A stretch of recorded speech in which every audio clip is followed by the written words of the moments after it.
Millions of adults over 50 take the same vitamins every day, often for years. But very few ever ask this one simple question: when should I stop? Let's take a moment to be honest with ourselves. Do you even remember when you first began taking vitamin D3, magnesium, or vitamin K2?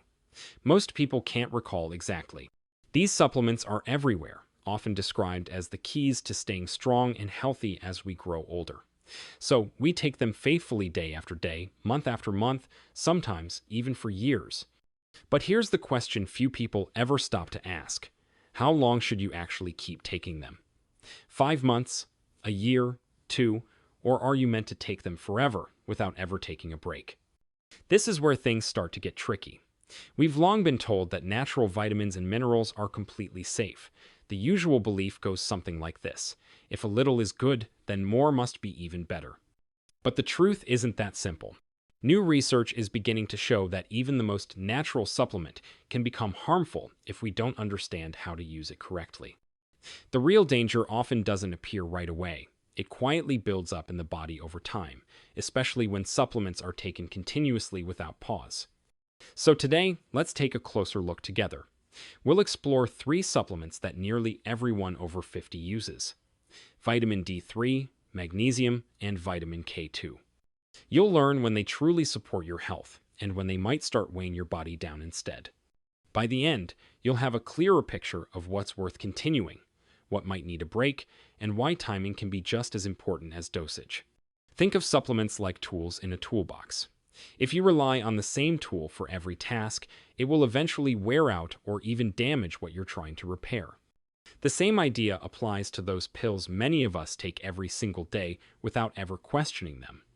So, here's the real question we'll uncover together today.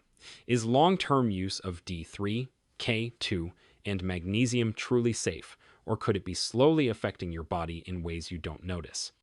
There's a concept in nutrition science that most people have never heard of, but it can make all the difference in how safe and effective your supplements are. It's called supplement cycling. Simply put, it means not taking the same supplement every single day forever. Instead, you give your body times of use and times of rest. Just like in daily life, you work, you rest, and then you work again. Your muscles and your body need that same rhythm. You train your muscles, then allow them time to rest and recover, and that's how they grow stronger. Supplements often follow a similar rhythm. The first reason cycling is so important has to do with how adaptable our bodies truly are. Think about when you first started drinking coffee. In the beginning, 1 cup could keep you alert for hours.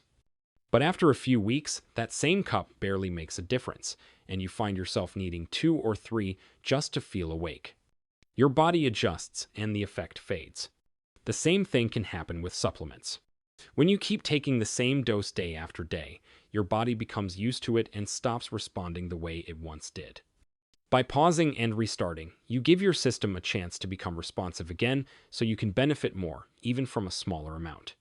The second reason involves hormones. Some supplements, especially those that behave more like hormones than simple nutrients, can influence how your body regulates itself.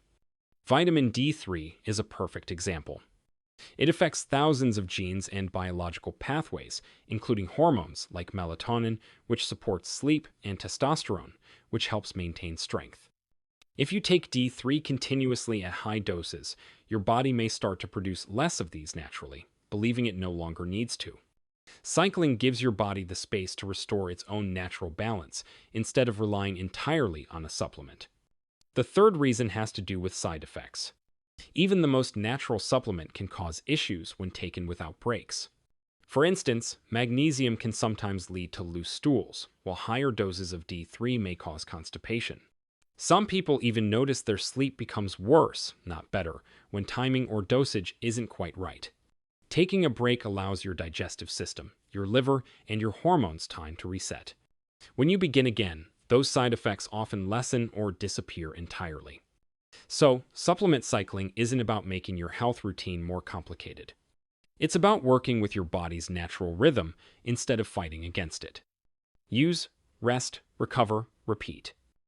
That simple pattern is built into every part of life, and it might just be the missing key to helping your vitamins truly support you rather than quietly working against you. Now, let's turn to a vitamin many people haven't heard much about, yet it plays a quiet but crucial role in keeping your heart and bones healthy. That vitamin is K2. Think of K2 as the traffic officer inside your body. Its main job is to direct calcium to where it belongs into your bones and teeth, rather than letting it drift into your arteries, kidneys, or joints, where it can cause harm. Without enough K2, calcium can shift from being your ally to becoming a problem. That's why you'll often hear people talk about vitamin D3 and K2 as a power couple.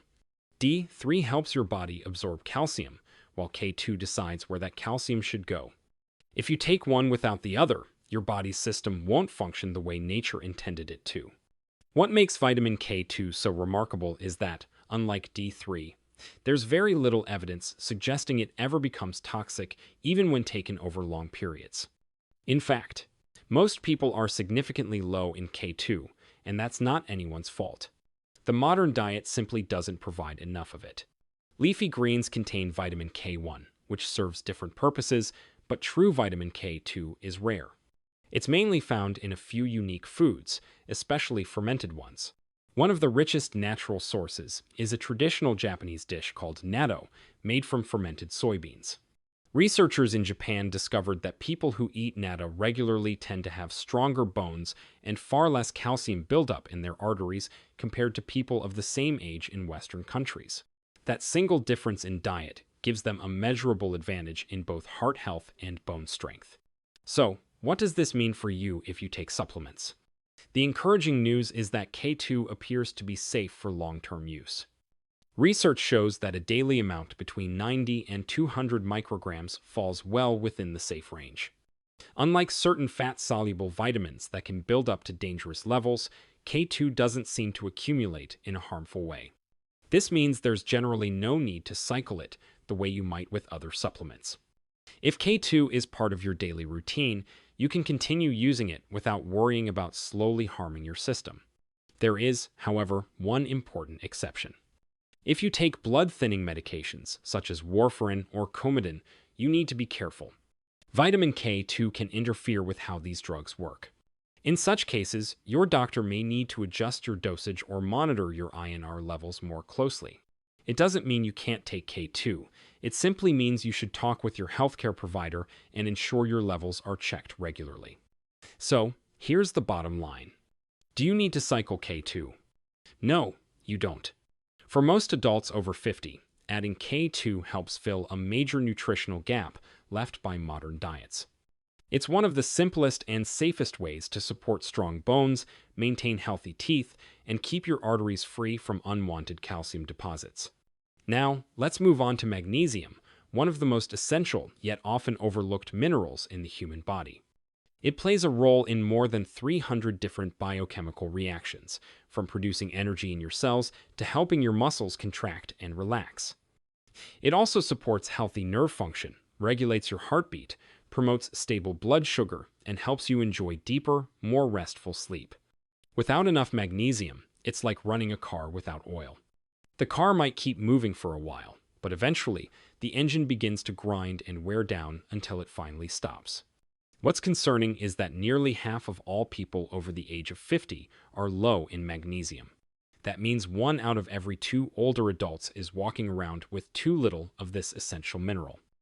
So why is this deficiency so common? A big part of the problem lies in our modern food supply. The soil today contains far fewer minerals than it once did, which means even fresh vegetables now hold less magnesium than they did decades ago. On top of that, many of the foods we eat are highly processed, stripping away the minerals our bodies depend on. And when we eat too many refined carbohydrates, it makes matters worse, forcing our kidneys to flush magnesium out even faster. The result? Even people who try to eat a balanced diet often still fall short. The symptoms can be subtle at first, making them easy to overlook. You might find yourself tossing and turning at night, or waking up with leg cramps that strike out of nowhere. Your heart may beat harder than usual, or you might feel tense and uneasy without understanding why. Many people don't realize that these are often the body's quiet signals that magnesium levels are running low. When you finally replenish it, the difference can feel remarkable, almost like your body can breathe and relax again, working the way it's meant to. Now, let's talk about the type of magnesium you choose, because that makes a real difference in how well it supports you. Not all forms of magnesium are the same. Cheaper types, like magnesium oxide, are poorly absorbed and can cause digestive discomfort or diarrhea. In contrast, forms such as glycinate, citrate, and malate are absorbed much more efficiently and tend to be gentler on the stomach. Among these, magnesium glycinate is often the most well-tolerated. It restores your levels without upsetting your digestion. So, why shouldn't you cycle magnesium the way you might with other supplements? The answer is simple. Magnesium is water-soluble, which means any excess is naturally flushed out through your urine each day. Unlike fat-soluble vitamins that can build up to unsafe levels, magnesium doesn't accumulate in a harmful way for people with healthy kidneys. In fact, stopping magnesium can cause problems surprisingly quickly. Within a few days, sleep may become restless again. After about a week, cramps may start to return. And within 2 weeks, fatigue and anxiety can come rushing back. That's your body's way of reminding you that magnesium isn't optional, it's essential. It's something your body depends on every single day to function properly. For most adults, especially anyone over 50, the ideal amount is usually between 300 and 400 milligrams a day. If your meals are filled with dark leafy greens, avocados, nuts, and seeds, and you keep your carbohydrate intake moderate, you might manage well with around 200 milligrams. But for many people dealing with daily stress, sleep difficulties, or tight muscles, 300 to 400 milligrams each day is generally a comfortable and effective range.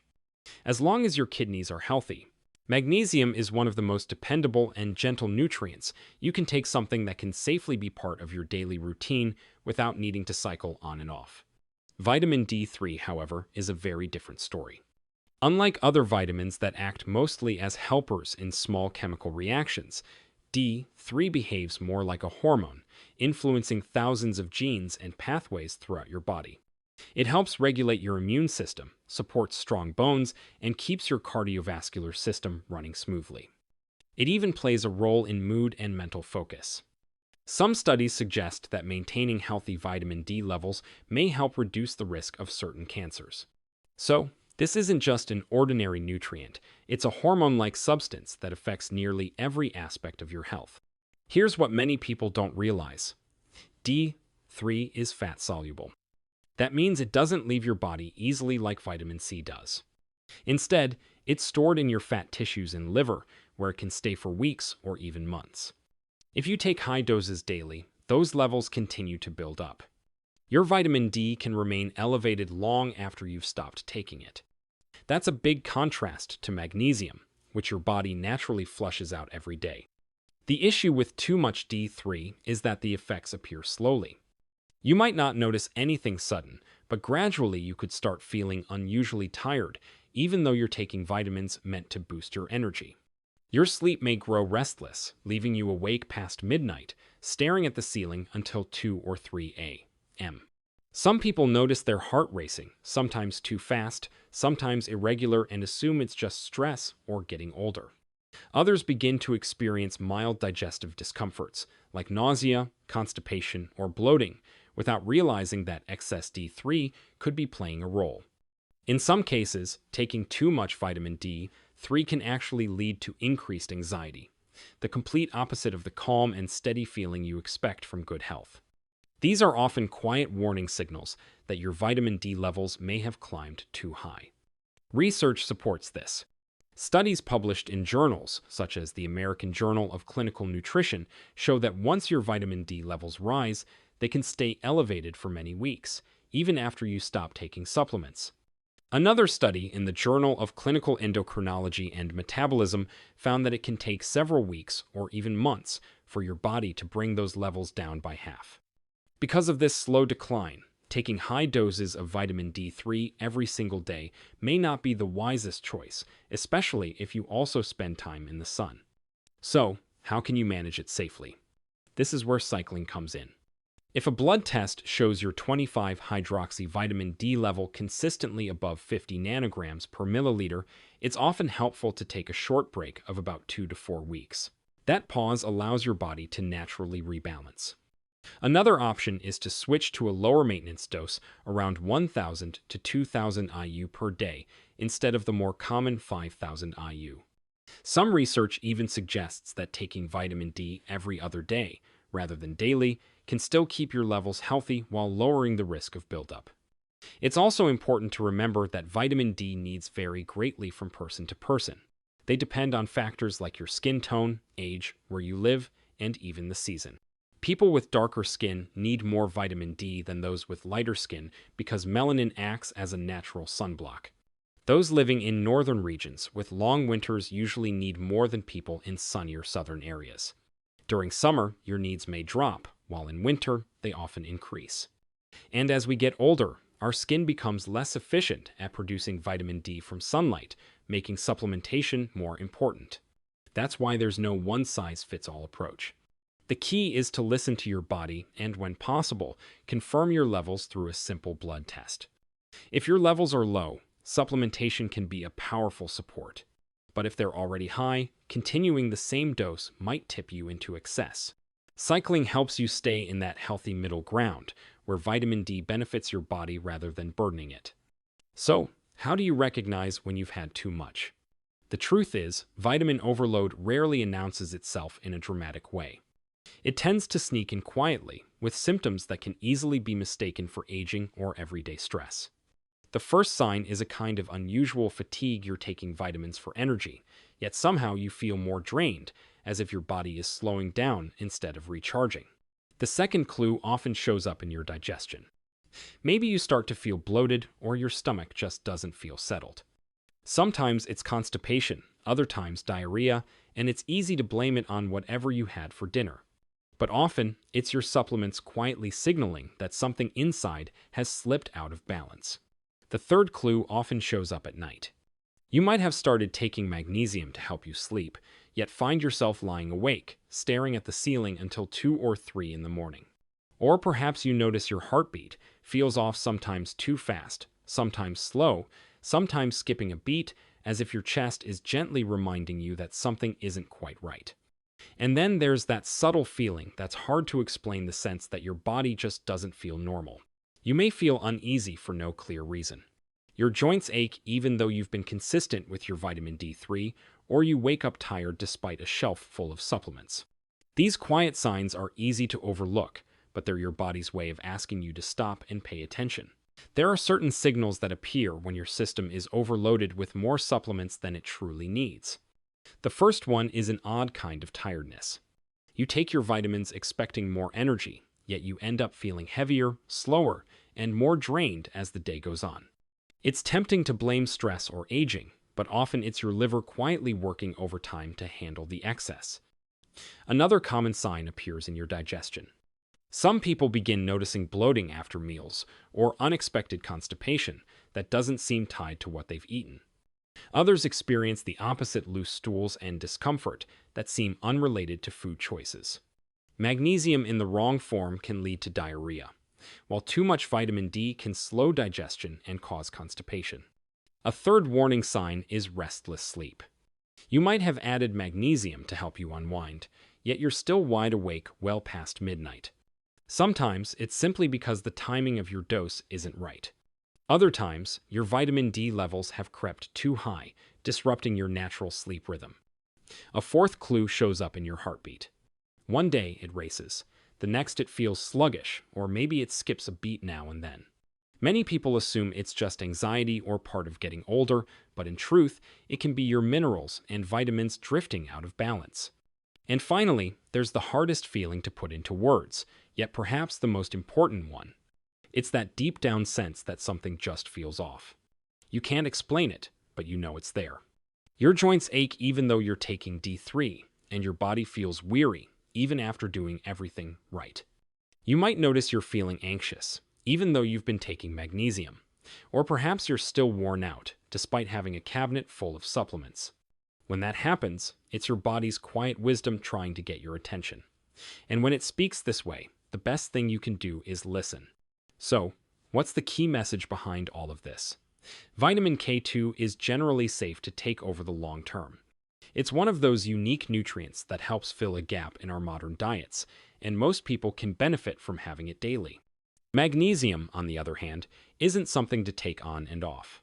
Because it's water-soluble, and many of us already have low levels, your body needs a steady supply every day to keep your muscles, nerves, and sleep functioning smoothly. Vitamin D3, however, behaves differently.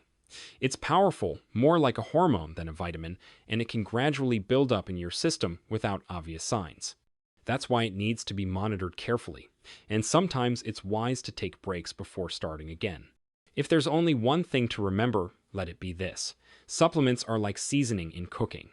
The right amount brings out the best flavor, but too much can spoil the meal. Your body works the same way. The right balance at the right time supports strength, clarity, and vitality, but taking more than you need can quietly cause new problems over time. So, pay attention to your body's signals. Notice how you feel not just on the days you take a supplement, but over weeks and months. Ask yourself, do I feel more rested, stronger, calmer?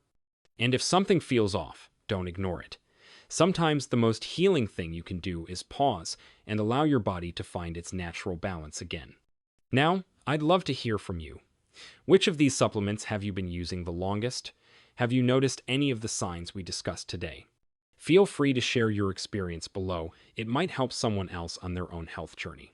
And if you found this helpful, feel free to stay tuned for more gentle, science-based tips to support healthy aging and lifelong vitality. If you'd like more simple, science-based tips for healthy aging, remember to subscribe and join our community.